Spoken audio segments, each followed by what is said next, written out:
Hello, I'm Yael Maxwell with TCTMD.com here in Barcelona, Spain for ESC 2014.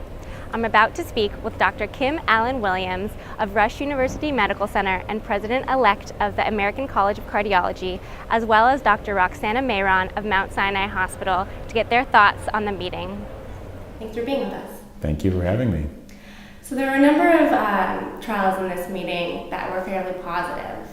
One of them was the bioscience trial that showed a new biodegradable polymer stent was non-inferior to a durable polymer stent. What are your thoughts on that trial?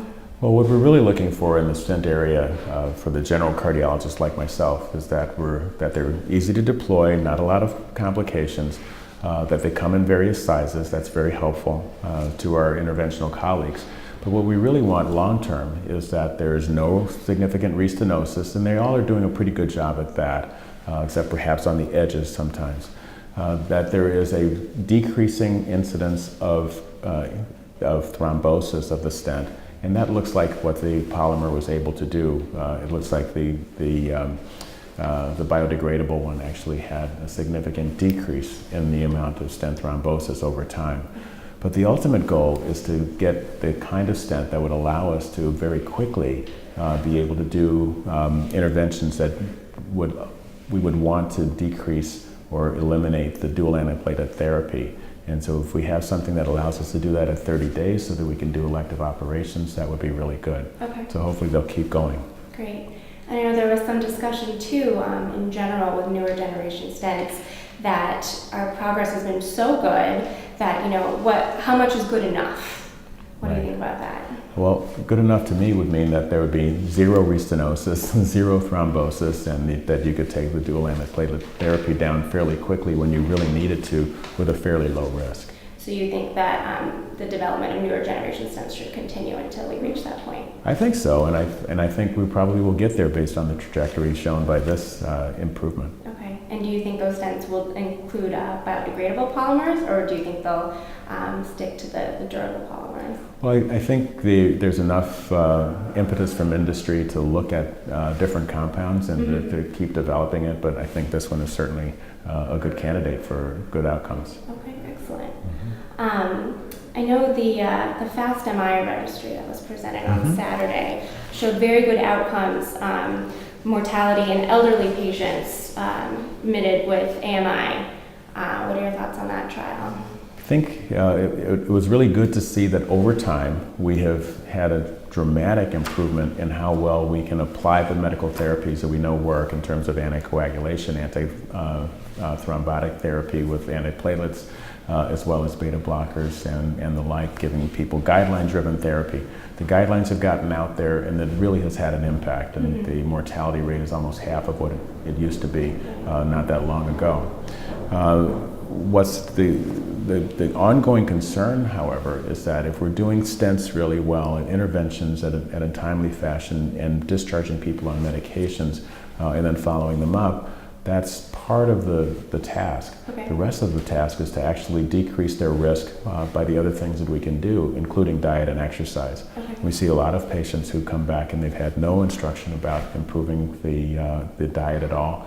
And the number of referrals to cardiac rehabilitation to get people really vested into exercise programs is actually pretty small. Right, so management is everything. It's not just fixing the vessel. We have to fix the whole patient. Perfect, okay. So I want to turn now to renal denervation and the presentation of Simplicity HTN-3 that we saw yesterday. What are your thoughts on that trial? Well, it's interesting to look at the Simplicity and how it sort of clouded, at least in the United States, a little less in Europe, the number of people who were excited about doing renal denervation. But if you look at the trials very carefully and get to the details, it turns out that there are a couple of issues going on. One major one was the definition of resistant hypertension. They found a control group that didn't get the intervention that actually responded to therapy unlike any control group one has ever seen. and that is owing to good medication, good management, but they weren't as resistant. Right. So it set a very high bar that the renal denervation had to cross, because the people were actually responding to medical therapy in the control group. The other one, though, is that there seemed to be a difference when you looked at the data in detail. There seemed to be a difference between the number of patients who had a large number of applications of the attempted denervation. The target was supposed to be about 6 or so. The data presented here, the average was 9. But if you looked very carefully at the population that had like 16 applications, those actually had dramatic improvements, and the ones who had less had less. Okay. And so it really talks about, yes, we have a certain group of patients that may benefit, but we also have to make sure that the technology is being done in a way that really allows this to be helpful. Okay. Are you optimistic for the field of renal denervation? I really am, just because I think there are some resistant patients, even though they may not have found them in their control group. There are resistant patients who could benefit from this, and there were subgroups even in the original cohort that seemed to benefit, and we'd like to decrease the stroke burden and the medication compliance issues as much as we can in the hypertension field. Okay. So what more do we need to convince the world that this is something that needs to be done? Well, suppose you take the same sort of paradigm that you had for Simplicity 2 and say that we're going to take, just to start off, only people who have high levels of expertise, they're sort of not on the learning curve, include those, and then sort of change the concept that we really are not going, there weren't a lot of complications. And so we're not going to burn through the arteries. Let's do enough applications to try to make sure that the renal nerves are really denervated. Right, and that was definitely a big issue back at ACC. So absolutely. Like that. Great. Okay. I want to turn now to the culprit trial, which found strong evidence that non-culprit lesion PCI is beneficial, but do you think this is enough to change the guidelines? So when the PRAMI trial came out, we thought, no, it's not enough, it's too small, it's only a single trial, but maybe there's a question in our minds. And so it's really good to have this follow-up study that really does indicate that if you're able to go in there and do the best thing for the patient at the time, you've decreased the number of interventions because you're already there, and it showed that there was a substantial reduction in the endpoint. And so this is actually very helpful, and I think we're getting to the point where we may have enough data to convince our guideline committees that things should change. Okay. Do you think that we need an additional trial to kind of add to that data, or do you think what we have between PRAMI and culprit is enough? Well, as being a sort of an observer, as opposed to a person actually doing them, either doing the interventions or the guidelines, I'd like to reserve some room for the experts to comment. But as a patient or someone sending a patient forward, which I do, I'd like to see that we have more evidence, first of all. But the evidence that's available, it looks like it's really going toward going ahead and doing as many of the lesions as you can safely at the time of the first intervention. Great. It's a big change. Yeah. So in general, a lot of the trials seem to be focused on how outcomes overall are improving and how maybe practice patterns need to be changing to adapt to this new paradigm. What do you think about that? I think the demands go up as success goes up, and so whether we're talking about interventions or medications, we expect people to live longer and to have a better outcome, and we're constantly setting a higher bar for ourselves. And so that really was a good theme at this meeting, that yes, there were some negative trials with some particular drugs, but there was a lot of positive messages that we can do much better with older patients and more interventions than we are able to do in the past. Great. Do you have anything else you'd like to add? Just thank you for having me. Of course. Well, thank you very much for being with us. I'm sitting here with Dr. Roxana Mehran of Mount Sinai Hospital, talking about her impressions of the meeting. Thank you for being with us. Thank you for having me. Were there any particular trials at this ESC that stuck out to you? Well, of course, this has been an incredible ESC. First and foremost, a really well-organized meeting full of great science and a fantastic environment conducive for learning. I want to congratulate the European Society of Cardiology for putting together an outstanding meeting. And the most exciting part of this was there's so many interesting trials. And in cardiology, as you start to get a little bit depressed, let's say in the area of heart failure, a study like Paradigm really, truly, as it's suited for its name, shifts the paradigm. There are going to be a huge paradigm shift in treating patients with heart failure. So that particular study, with a new novel agent combination of ARB with nitrepsilene inhibitor, which is just an incredible overall reduction of 20% in mortality and rehospitalization for heart failure. So in patients compared to ACE inhibitor, so it kind of really pushes you back and says, wow, we can take away ACE inhibitors, and there was no issue with angioedema, and there was actually less cough and better tolerance for the kidneys. So really great for heart failure. And then of course, we moved to, in interventional cardiology, our subspecialty. There were several trials.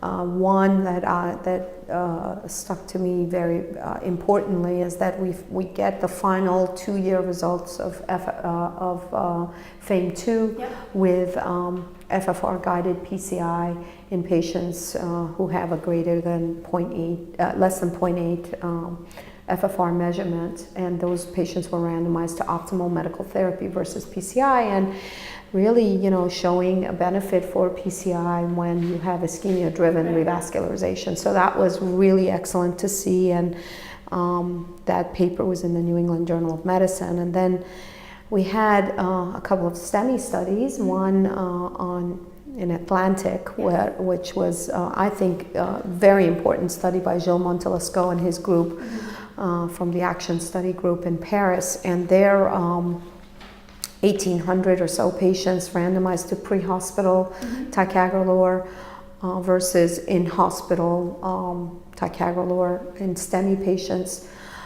They set a really high bar with the 2 co-primary endpoints of ST resolution greater than 70%, as well as TIMI-3 flow. And I think that those were very, very high bar with a 50% reduction in that primary endpoint, and that was I think was tough to reach, and they didn't reach it, especially because they did such a great job in from the ambulance to the hospital was no more than 30 minutes or so there wasn't enough time for the drug to work, perhaps, but it was a negative study. And then there was this sort of another finding in there, which raised eyebrows and of course got all the interventionalists all hyped up, that pre-hospital ticagrelor was associated with a significant reduction in acute definite stent thrombosis. Well, they called it acute, but they showed the curves out to 30 days, but it is a very, very definite stent thrombosis out to 30 days was significantly reduced with ticagrelor. But then, when you looked at other components, you started to see that the death went in the wrong direction over the 30-day period. And so, in fact, numerically, there were more deaths in the ticagrelor arm. And when you looked at the 30-day definite probable stent thrombosis, they looked about the same. So I don't know what we're going to make out of that. The safety was a big issue, which didn't seem to be a problem, ticagrelor versus pre or on the table ticagrelor. So I think it was an interesting study overall. I would say that its implication for cangrelor and where that fits in the armamentarium is something that we all need to think about. And let's see what happens with cangrelor, and I think that's going to be an important thing to think about. In terms of pre-hospital ticagrelor, though, it didn't seem like there was a detriment for that. Right, exactly, and I think that's just what I was saying, is that one of the things that when I first saw the top-line results, as I said, well, it's good for the clinicians, don't have to think about the pre-hospital, dealing with that in the ambulance, especially it's really relevant for us in the United States since we don't have physicians riding ambulances and making diagnoses of STEMIs and treating them in the ambulance, although it would be great if we did. And so at the moment we could stay where we are with the first medical contact and ticagrelor. And then the other STEMI study that I think was obviously brought up a lot of interesting points is the culprit study. The culprit study was very similar to the PRAMI study in that it was again the same question about in patients who present with a STEMI and happen to have non-infarct related artery stenoses of greater than 50%. What do we do? Can we treat them right there? For this study was in the same admission. For PRAMI, it was at the same setting. The answer was very similar to the PRAMI study, that they had their MACE endpoint had a much larger composite, but definitely a reduction in the MACE endpoint, significant reduction. Do you think this is enough to change the guidelines? I think that my biggest, first of all, it's 2 underpowered studies, and we have a lot of evidence about the same sitting with some association with higher death. But when you see these 2 studies going the other way, I wonder if the class 3 should be lifted, because in so many ways physicians can be protected from, let's say, lawsuits and things if they end up doing this.